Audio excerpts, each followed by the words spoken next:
वो साकार बैठे हैं। हमें मांगना आ जाए कि आपके सानिध्य आए हैं तो वास्तव में हमारे भीतर तक ये अमृत रस उड़ेल दो, जो हमारे रोम रोम में सच्चे प्यार की तलब, आपकी भक्ति और आपके सिमरन की तड़प जाग जाए। तो प्रेमी ऐसी भावना लेकर जब हम सत्संग में बैठेंगे, अवश्य ही ये दयालु हमारे दामन में ये प्रसाद डालेंगे। मांगेंगे तो मिलेगा, ऐसे नहीं मिलेगा। तो उस आनंद को पाना है तो हमें अपने आप को मालिक के ध्यान में जोड़ना पड़ेगा, जिसको खाली नहीं जाना, दिल का दामन भर के जाना है, उसे दिल इनके श्री चरणों से जोड़ना ही पड़ेगा। बिना कनेक्शन जुड़े अंधेरा खत्म नहीं होता।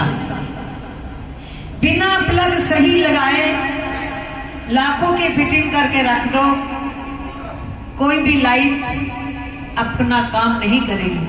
वो जगत को प्रकाशित करने वाले दुनिया के मालिक बैठे हैं, लेकिन हमारे जीवन को अंदर तक अज्ञानता हटाकर अनंत की बौछार तभी देंगे जब हमारा प्लग उनके चरणों से जुड़ेगा।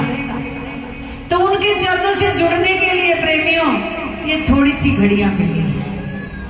सोचो, घर का व्यवहार करते करते मन जुड़ता है गुरु महाराज जी से, तब तो व्यवहार आंखों में बसा होता है। जब खाना बनाते हो, व्यवहार कर रहे होते हो, घर परिवार के बच्चों का काम कर रहे होते हो, तो तुम्हें कोई आकर के जरा सिलाई और कढ़ाई के सवाल जवाब करने लगे तो कहेंगे भी अभी मुझे बच्चों को ढंग से खाना खिला लेते, मेरा बच्चा सुबह से गया शाम को आया। कभी सोचा कि जन्मों से बिछड़े अपने सतगुरु से मिलने के लिए उनकी समागम में आए हैं। तो प्रेमियों, आज सभी ख्यालों से खाली होकर उनके चरणों से अपनी तार जोड़ ले। बोलो मेरे श्री गुरु महाराज की। तो प्रेमियों,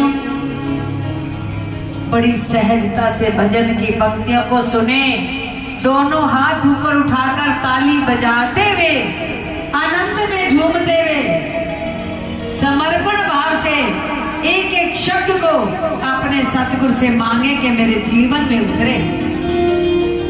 जब जीवन में आनंद उतरता है, जब जीवन में सत्संग उतरता है, तो प्रेमियों आनंद भी भीतर ही उतरेगा। सत्संग क्या है? सत्संग है मान सरोवर, सुखों की खान बंदे, सत्संग से ही मिलते हैं सचमुच भगवान बंदे, सचमुच भगवान बंदे। सत्संग है मान सरोवर, सत्संग है मान सरोवर, सुखों की खान बंदे, सत्संग से ही मिलते हैं सच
सत्संग का